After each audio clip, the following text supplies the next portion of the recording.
and welcome to 91 Wheels. I'm your host Karan Mathur and we're in Udaipur with the all-new Maruti Celerio.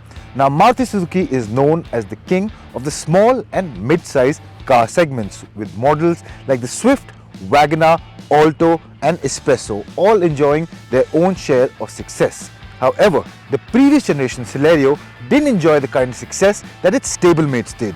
And that is exactly what Maruti Suzuki is hoping to change with this, the all-new Celerio. Well, it gets an updated exterior, interior and performance too. So, let's dive deeper and I'll tell you all there is to know about the 2021 Maruti Celerio.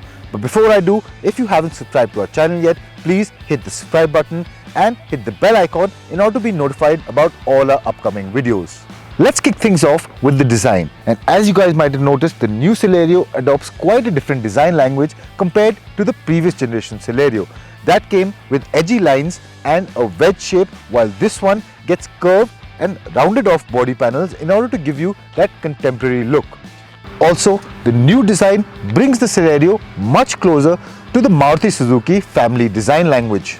Now if you look to the side, you get flared wheel arches that really do give the Celerio a very muscular look. Along with that, you get tear-shaped halogen headlamps with a redesigned checkered shaped grille with a chrome strip running right across it. Also, the redesigned bumper is quite butch and gels well with the overall design. Here, you'll also find halogen fog lamps encompassed within black plastic cladding which runs across the length of the bumper.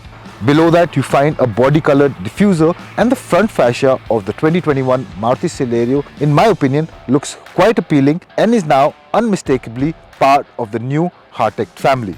Step to the side and the first thing you'll notice are the smart-looking 15-inch multi-spoke alloy wheels. They're wrapped in 175 by 60 section Yokohama Blue Earth tires and definitely do their bit to make the Celerio look quite good. You also get body-colored ORVMs with integrated indicators as well. Now these fold in automatically as soon as you lock the vehicle. However, they don't open as soon as you open it. Instead, when you start the car, that is when the ORVMs open up automatically. Right beside that, you also get the one-touch door opening button, which is also quite a nice touch. However, while Maruti Suzuki has tried to make the overall design modern, the handle give it an old school look which does not match the overall appeal. Now, when you look at the Celerio from the rear, this is where the familiar family design language really comes into play. This really does look like a mini Baleno, which again, in my opinion, looks quite nice.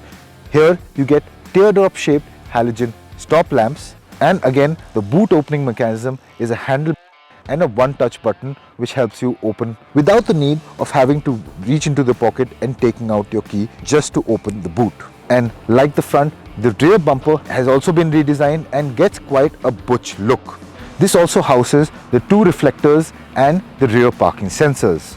Taking a step back, the overall design of the Maruti Celerio has really impressed me, and Maruti Suzuki has done a good job in adapting the family design language onto the Celerio. Now let me take you inside and show you what it gets and how it feels.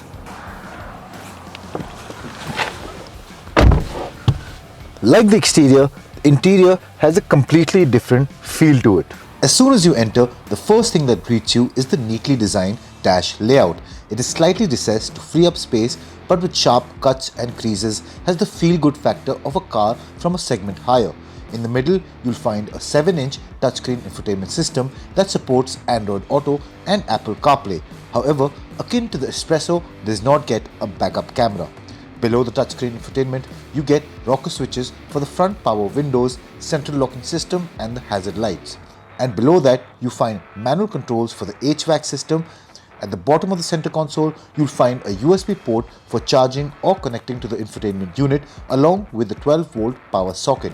The steering, on the other hand, is chunky, nice grip and has been carried over from the new gen Wagoner. It also gets steering mounted controls for the media and telephony features. The instrument cluster gets an analog speedometer with a digital information display which doubles up as the digital odometer. Yes, it does get a lot of features, but the orange backlight makes the instrument cluster look a tad tacky. Right beside the steering wheel, you'll find the controls for the electric ORVMs, idle stop-start functionality and push-button stop-start system. Overall, the Celerio is fairly well loaded. If you talk about comfort, the front row seats are well cushioned but do not hold you to the seat well if you get a bit spirited while driving. However, finding a good driving position is made easier thanks to a height adjustable driver's side seat. When it comes to storage options, you get a decently sized door pocket with a bottle holder along with two bottle holders below the center console. There, you also get space to keep items like your phone or wallet. While the secondary storage options are satisfactory, the Celerio does get a fairly small glove box. Overall, my first impressions of the Celerio's interior have been quite good when it comes to the front row. And now, let's move to the back and see how it shapes up there. Now, before I actually move to the rear seat, I'd like to point out that the rear door has a really wide opening, and that makes it anyone of any size to get in without any hassles. And as soon as you step inside, you'll notice that the feel-good features and the design of the front seat have been kept to a minimal in the rear seat. Here, Maruti Suzuki has adopted a more pragmatic approach. When it comes to features, there aren't a lot to be found except for electric power windows, the buttons for which, like the front, aren't located on the door pad but at the tail end of the center tunnel console. However, you do not get features like rear AC, which can be found in the Hyundai Santro, or a rear seat armrest which you get in the Renault Kwid Climber. This, in my opinion, was a missed opportunity to make the Maruti Celerio a proper family-friendly option given the price it now comes at. However, the seats are comfy and you do get seat belts for all three passengers. Now, if you talk about space, the driver's seat has been adjusted to my height, and as you guys can see, I get enough of knee room. Along with that, I get enough shoulder and headroom as well. However, I would like to point out that I am not the tallest person to come and test out the rear seating space, but I do represent the average height of Indian males, which is 5'6". So it may look like the rear has enough seating space on offer, which it does if you stuff in people of my height, but trying to seat two tall people at the front and back is a definite no-go. Overall, the rear seat space hasn't managed to impress me as much as the Celerio did in the front. Now, if we move to the boot, this is where the lack of rear space turns into an advantage. The Maruti Celerio gets 313 litres of boot space compared to 235 litres in the Santro, 242 litres in the Tiago and 279 litres in the Kwid. It is more than adequate for an entire family out on a week-long getaway. So that was all for the interior, and now, without further ado, let's get to the performance.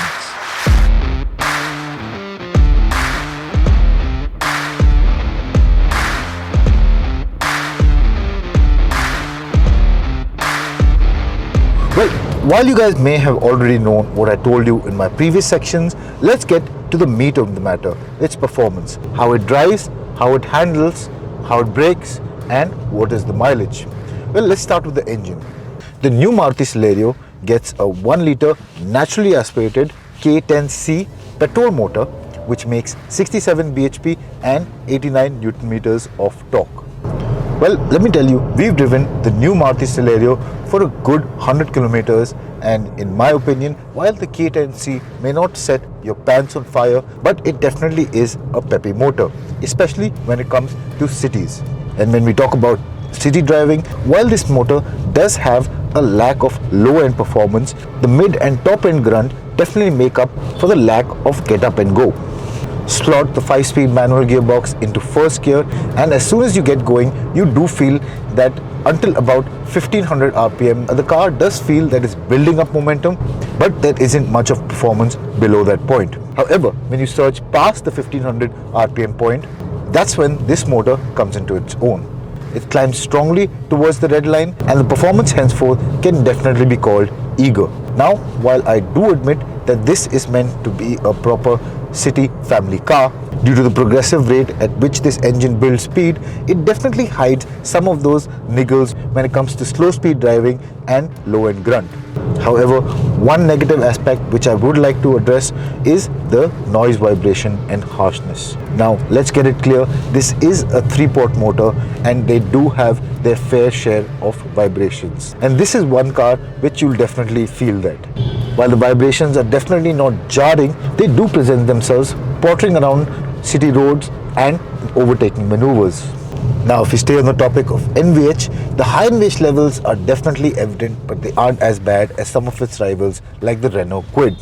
Now, if we talk about the gearbox, the Maruti Celerio offers you two options. One is a 5-speed manual and the other is a 5-speed AMT. If you talk about the manual transmission first, well, the gear ratios are quite evenly spaced out and it is the one which makes this engine fun to drive. While the gear shifts are a bit notchy, they definitely slot in well and over time you'll get used to this. And if you're someone who enjoys the thrill of driving, well, the 5-speed manual will be a better match for you and the Celerio. Now coming to the AMT, which is the one I'm driving right now, the gear shifts definitely do feel laggy and any type of overtaking maneuver does require a hefty amount of planning. However, once you do take over manual control, it definitely feels better to drive. Along with that, with the AMT, the car does feel a bit jerky from slow to high speed transition and when you're trying to modulate the throttle pedal in traffic conditions. Due to this, the overall experience of this car with the 5-speed AMT does feel a bit hampered.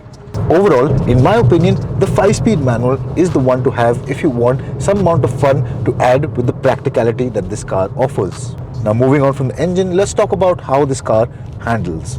The suspension is extremely pliant over bad roads and absorbs bumps quite well. Yes, due to this there is a hefty amount of body roll, but because of the lightweight HEARTECT platform, the new Celerio is much more agile, has a better steering feel and is much more direct in the way it handles. Another little niggle that I found with the car's handling was the heaviness of the steering. The car feels lethargic and is a bit tedious to maneuver around at city speeds and in slow moving traffic. However, the same steering does weigh up pretty well as the speeds build.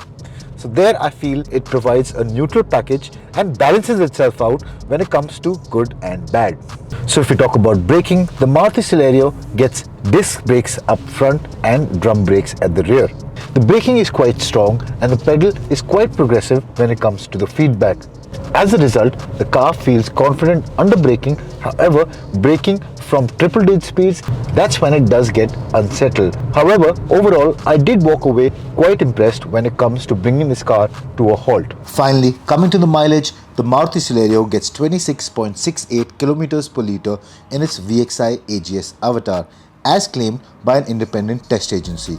If you talk about other variants, the mileage ranges from 25.24 kilometers per litre in LXI and VXI manual trim all the way up to 26 kilometers per litre in ZXI AGS trim. While we weren't able to bring you an accurate mileage figure during the time we had with the car, we'll definitely be bringing you a proper mileage test video very soon. And that was all for our review of the all-new Maruti Celerio. It impressed us in all three fronts that I mentioned in the start of the video, which is the exterior, interior and performance. While it does have its fair share of niggles in those three aspects, but overall as a package, I feel this comes out as a worthy evolution of the previous generation Celerio and a worthy competitor to the likes of the Hyundai Santro and the Renault Kwid. So, what did you guys think of the 2021 Maruti Celerio? Tell us your thoughts and opinion in the comment section down below, and if you like this video, please do hit the like button. If you haven't subscribed to our channel yet, please do so and hit the bell icon in order to be notified about all our upcoming videos. I'm your host Karan Mathur and I'll see you guys real soon right here on the 91 Wheels YouTube channel.